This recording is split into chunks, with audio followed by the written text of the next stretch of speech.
ಆತ್ಮೀಯರೇ, ಸಂಘರ್ಷ ನ್ಯೂಸ್ಗೆ ಹಾರ್ದಿಕವಾದಂತಹ ಸ್ವಾಗತ. ನಾನು ನಿಮ್ಮ ಯಮನಪ್ಪ ಗುಣದಾಳ ಮಾತನಾಡ್ತಾ ಇದ್ದೀನಿ. ನಿಮ್ಮೆಲ್ಲರಿಗೂ ಗೊತ್ತು, ಕರ್ನಾಟಕ ರಾಜ್ಯದ ತುಂಬ ಈಗಾಗಲೇ ಹೆಸರುವಾಸಿಯಾಗಿರ್ತಕ್ಕಂತಹ ಅಥವಾ ಪ್ರಚಲಿತವಾಗಿರ್ತಕ್ಕಂತಹ, ಎಲ್ಲರೂ ಬಾಯಲ್ಲಿ ಇರ್ತಕ್ಕಂಥ, ಎಲ್ಲರ ಹುಬ್ಬೇರಿಸುವಂತೆ ಮಾಡಿರ್ತಕ್ಕಂಥ ಒಬ್ಬಳು ಕಾನ್ಸ್ಟೇಬಲ್ ಅಂದರೆ ಅದು ರೇವತಿ. ತಮಿಳುನಾಡಿನ ತೂತುಕುಡಿ ಜಿಲ್ಲೆಯ ಒಂದು ಪೊಲೀಸ್ ಠಾಣೆಯ ಏನೊಂದು ಹೆಡ್ ಕಾನ್ಸ್ಟೇಬಲ್ ಆಗಿ ಕೆಲಸ ಮಾಡ್ತಿರ್ತಾಳೆ ಈಕಿ. 2020 ಏನು ಕೋವಿಡ್ ಆಕೈತಿ, ಲಾಕ್ಡೌನ್ ಸಮಯದಲ್ಲಿ ಒಂದು ಘಟನೆ ನಡೀತೈತಿ. ಇಬ್ಬರು ಲಾಕಪ್ ಡೆತ್ನಲ್ಲಿ ಕಲಾಸ ಆಗಿಬಿಡ್ತಾರ. 9 ಜನ ಪೊಲೀಸ್ ಅಧಿಕಾರಿಗಳಿಗೆ ಮದುರೈ ಕೋರ್ಟ್ ಗಲ್ಲು ಶಿಕ್ಷೆ ತೀರ್ಪು ನೀಡಿ ಆದೇಶವನ್ನು ಹೊರಡಿಸೈತಿ.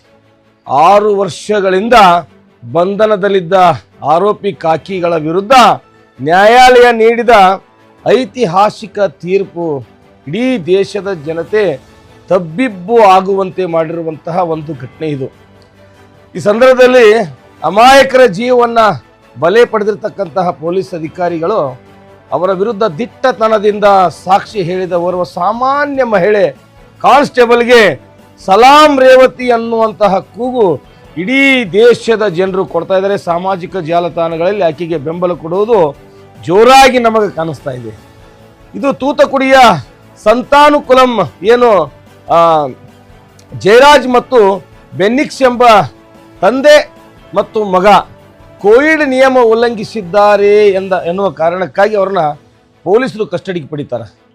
ಏನು ಕಸ್ಟಡಿಗೆ ಪಡೆದಿರ್ತಕ್ಕಂತಹ ಪೊಲೀಸ್ ಅಧಿಕಾರಿಗಳು ತಮ್ಮ ಮಾತಿಗೆ ತಿರುಗೇಟು ಕೊಟ್ಟರು ಎಂಬ ಕ್ಷುಲ್ಲಕ ಕಾರಣಕ್ಕಾಗಿ ಇಬ್ಬರನ್ನ ಜೈಲಿನೊಳಗಡೆ ಕಟ್ಟು ಹಾಕಿ ಮನ ಬಂದಂತೆ ಥಳಿಸ್ತಾರೆ. ಇವರಿಗೆ ಮನ ಬಂದಂತೆ ಥಳಿಸುವುದಷ್ಟೇ ಅಲ್ಲದೆ ಕೋಲು ಕಂಬಿಯಿಂದ ರಾಡ್ಗಳಿಂದ ಚಿತ್ರಹಿಂಸೆಯನ್ನು ನೀಡುವುದಷ್ಟೇ ಅಲ್ಲದೆ ಇವರ ಪ್ರಾಣ ಪಕ್ಷಿ ಹಾರು ಹೋಗೋದಕ್ಕೆ ಇವರು ಆಗ್ತಾರ. ಕಸ್ಟಡಿ ಡೆತ್ ಪ್ರಕರಣವನ್ನು ಮಾಧ್ಯಮಗಳಿಂದ ಮತ್ತು ಸಾರ್ವಜನಿಕರಿಂದ ಮುಚ್ಚಿಡಾಕ ಹರಸಾಹಸ ಪಟ್ಟು ಪಣ ತೊಟ್ಟು ಇವರು ನಿಂದಿರ್ತಾರೆ. 9 ಜನ ಆರೋಪಿಗಳು, 9 ಜನ ಪೊಲೀಸರಿಗೆ ಇದೀಗ ಮರಣದಂಡನೆ ವಿಧಿಸಿದ ಐತಿಹಾಸಿಕ ತೀರ್ಪನ್ನು ಇಡೀ ದೇಶ ಸಂಭ್ರಮಿಸ್ತಾ ಇರುವಂಥ ಸಂದರ್ಭದಲ್ಲಿ ಯಾವ ಮೇಲಾಧಿಕಾರಿಗಳಿಗೂ ಹೆದರದೆ ದಿಟ್ಟತನದಿಂದ ಸಾಕ್ಷಿ ಸತ್ಯಾಂಶವನ್ನು ಬಾಯಿಬಿಟ್ಟ ರೇವತಿ ಬಗ್ಗೆ ನಾವಿಲ್ಲಿ ಒಂದು ಸ್ವಲ್ಪ ಆಕೆಯ ಬಗ್ಗೆ ಹಿನ್ನೆಲೆಯನ್ನು ತಿಳಿಯಲೇಬೇಕಾಗ್ತದೆ. ಘಟನೆ ಏನಪ್ಪ ಅಂದ್ರೆ 2020 ಈ ಒಂದು ಭೀಕರ ಘಟನೆ ನಡೀತದೆ. ರೇವತಿ ಸಂತಾನುಕುಲಂ ಪೊಲೀಸ್ ಠಾಣೆಯಲ್ಲಿ ಕಾನ್ಸ್ಟೇಬಲ್ ಆಗಿ ಕಾರ್ಯನಿರ್ವಹಿಸ್ತಾ ಇರ್ತಾರೆ. ಈ ದೌರ್ಜನ್ಯದಲ್ಲಿ ಭಾಗಿಯಾಗಿದ್ದ ಪೊಲೀಸರೆಲ್ಲರೂ ಸಹ ಪ್ರಭಾವಿ ವ್ಯಕ್ತಿಗಳಾಗಿರ್ತಾರೆ. ಆದರೆ ರೇವತಿ ಮಾತ್ರ ತೀರಾ ಸಾಮಾನ್ಯ ಬಡ ಕುಟುಂಬದಿಂದ ಹಾಗೂ ಬಹಳ ಚಿಕ್ಕ ವಯಸ್ಸಿನ ಮಹಿಳಾ ಕಾನ್ಸ್ಟೇಬಲ್ ಆಗಿರ್ತಾರೆ.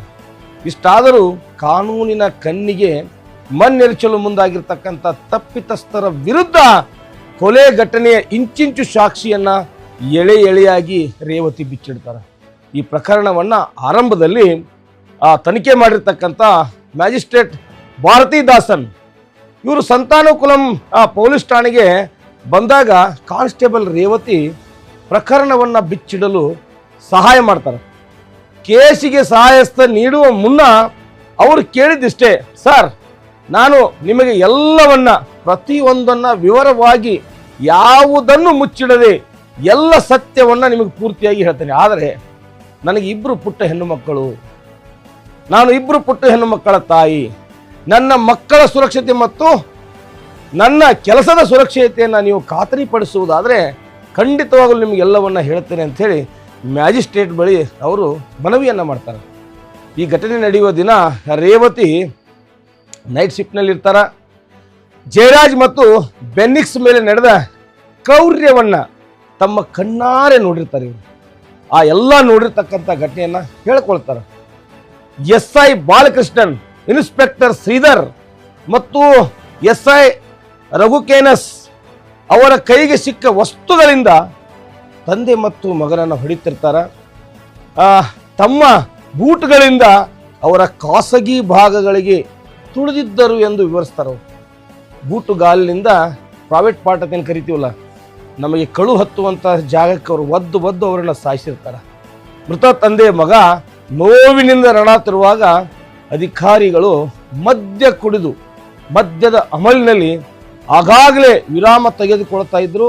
ಈ ಸಮಯದಲ್ಲಿ ಅರೆ ಪ್ರಜ್ಞಾವ್ಯವಸ್ಥೆಯಲ್ಲಿ ಇದ್ದವರಿಗೆ ನೀರು ಕೊಡುತ್ತಿದ್ರು. ಜಯರಾಜ್ಗೆ ಏನಾದರೂ ಬೇಕಾ ಎಂದು ಕೇಳಿ ಬಳಿಕ ಕಾಫಿ ಕೊಟ್ಟರು. ಅದಾದ ನಂತರ ಕಾಕಿಗಳು ಅದನ್ನು ಚೆಲ್ಲಾಡಿದ. ಈ ಕ್ರೌರ್ಯವನ್ನು ಕಣ್ಣಾರೆ ಸಹಿಸಲಾಗದ ಮಹಿಳಾ ಕಾನ್ಸ್ಟೇಬಲ್ ಸುಮ್ಮನೆ ನಿಂತಿದ್ರು. ಇದೆಲ್ಲವನ್ನ ನೋಡಿಕೊಂಡು ಸುಮ್ಮನೆ ನಿಂತಿರ್ತಾರೆ. ಇದಾದ ಬಳಿಕ ಏನು ಬೆನ್ನಿಕ್ಸ್ನನ್ನು ಬೆತ್ತಲೆ ಮಾಡ್ತಾರೆ. ಅವನ ಕೈ ಕಾಲುಗಳನ್ನು ಪ್ರತ್ಯೇಕವಾಗಿ ಕಟ್ಟಿ ತಮ್ಮ ಬಳಿ ಇದ್ದ ಪೈಪು ರಾಡ್ನಿಂದ ಹೊಡೆದಿದ್ದಾರೆ. ಅವರ ಜಯರಾಜ್ಗೂ ಅದೇ ರೀತಿ ಮಾಡಿದರು. ಇಬ್ಬರ ಕಿರ್ಚಾಟದ ನೋವನ್ನು ಸಹಿಸಲಾಗದೆ ರೇವತಿ ಸ್ಥಳದಿಂದ ಠಾಣೆಯಿಂದ ಹೊರ ನಡೀತಾರೆ. ತನ್ನದೇ ಠಾಣೆಯ ಪೊಲೀಸರು ಸತ್ಯ ಸಾಕ್ಷಿಗಳ ಬಗ್ಗೆ ಬಾಯಿ ಬಿಡದಂತೆ ಬೆದರಿಕೆಯನ್ನು ಕೂಡ ರೇವತಿಯವರಿಗೆ ಕೊಡ್ತಾರೆ. ಇದ್ಯಾವುದಕ್ಕೂ ಬಗ್ಗದೆ ಎಂದು ಆರೋಪಿಗಳ ವಿರುದ್ಧ ಏಕಾಂಗಿಯಾಗಿ ಸಾಕ್ಷಿಯೇ ಹೇಳಿ ರೇವತಿ ನಿಂತಿದ್ದು ಸತ್ಯಕ್ಕೆ ಜಯ ತಂದುಕೊಟ್ಟಾರೆ. ರೇವತಿಯವರೊಬ್ಬರೇ ಸಾಕ್ಷಿಯಿಂದ ಇಂದು ನ್ಯಾಯಾಲಯ 9 ಆರೋಪಿ ಪೊಲೀಸ್ ಅಧಿಕಾರಿಗಳಿಗೆ 6 ವರ್ಷದ ಬಳಿಕ ಮರಣ ದಂಡನೆಯನ್ನು ವಿಧಿಸಲು ಸಾಧ್ಯವಾಗಿದೆ. ಅಷ್ಟಕ್ಕೂ ಕಾನ್ಸ್ಟೇಬಲ್ ರೇವತಿಯವರು ಸತ್ಯದ ಪರವಾಗಿ ನಿಲ್ಲುವುದಾಗಿ ನಿರ್ಧರಿಸಿದ್ದರಿಂದ ಮಾತ್ರ ಇಷ್ಟೆಲ್ಲ ವ್ಯವಸ್ಥೆ ಆ ಪೊಲೀಸ್ ಅಧಿಕಾರಿಗಳಿಗೆ ಶಿಕ್ಷೆ ಆಗಲಿಕ್ಕೆ ಕಾರಣೀಭೂತವಾಯಿತು. ಇಲ್ಲವಾದ್ರೆ ಸತ್ಯ ಮಣ್ಣಲ್ಲಿ ಮಣ್ಣಾಗುತ್ತಿತ್ತು, ಎಲ್ಲವೂ ಮುಗಿದು ಹೋಗ್ತಾ ಇತ್ತು. ಈ ಅದ್ಭುತ ಮಹಿಳೆ ತನ್ನ ಏನು ಕಾಕಿಯ ಋಣ ಇದೆ, ಸತ್ಯ ನ್ಯಾಯ ನಿಷ್ಠೆ ತೋರ್ತಾರ. ಹಾಗಾಗಿ ಇವರಿಗೆ ದೇಶವ್ಯಾಪ್ತಿ ಮೆಚ್ಚುಗೆಗಳ ಮಹಾಪುರ ಹರಿದು ಬರಾಕತೈತಿ. ಒಟ್ಟಾರೆಯಾಗಿ ಘಟನೆ ಏನಾಯ್ತು ಅಂದರೆ ಜೂನ್ 19, 2020 ತಮಿಳುನಾಡಿನ ಸಾತಾನುಕುಲಂ ನಗರದಲ್ಲಿ ಕೋವಿಡ್-19 ಲಾಕ್ಡೌನ್ ಸಮಯ ಇರ್ತದೆ. ಈ ಸಂದರ್ಭದಲ್ಲಿ ಎಲ್ಲ ಕಡೆ ಕರ್ಫ್ಯೂ ವಿಧಿಸಲಾಗಿರ್ತದೆ. ಯಾರೂ ಸಹ ಅವಧಿ ಮೀರಿ ಅಂಗಡಿಗಳನ್ನು ಓಪನ್ ಮಾಡುವಂತಿರಲಿಲ್ಲ. ಆದರೆ ಜಯರಾಜ್ ಮತ್ತು ತಮ್ಮ ಅಂಗಡಿ 10ರಿಂದ 15 ನಿಮಿಷಗಳ ಕಾಲ ಹೆಚ್ಚಿಗೆ ತೆರೆದಿರ್ತಾರೆ. ಕೇವಲ 10ರಿಂದ 15 ನಿಮಿಷ ಹೆಚ್ಚಿಗೆ ತೆಗೆದಿದ್ದಕ್ಕಾಗಿ ಪೊಲೀಸರು ಅವರನ್ನು ಒಂದಿಷ್ಟು ಮಾತಿನ ಚಕಮಕಿ ಅವ್ರಿಗೆ ನಡೀತದೆ. ಪೊಲೀಸರ ಭಾಷೆ ನಿಮ್ಗೆ ಗೊತ್ತಿರಬೇಕಲ್ಲ, ಯಾರಾದರೂ ಏನಾದರೂ ಅಂದ್ರೆ ಅವ್ರು ಯಾವ ರೀತಿ ಮಾತಾಡ್ತಾರಂತೆ.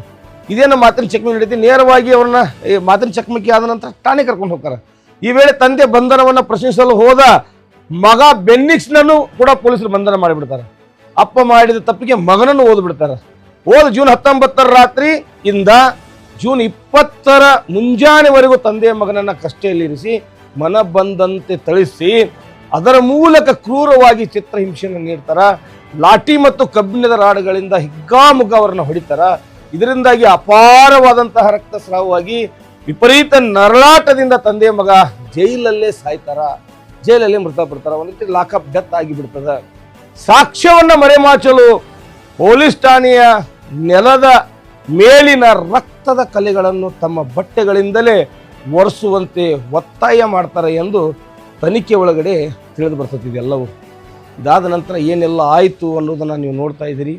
ಈ ತಮಿಳುನಾಡಿನ ಏನು ಒಂದು ಘಟನೆ ನಮಗೆಲ್ಲ ಹೃದಯ ವಿದ್ರಾವಕವಾಗಿರ್ತಕ್ಕಂಥ ಘಟನೆ ಅನ್ನಿಸ್ತದ.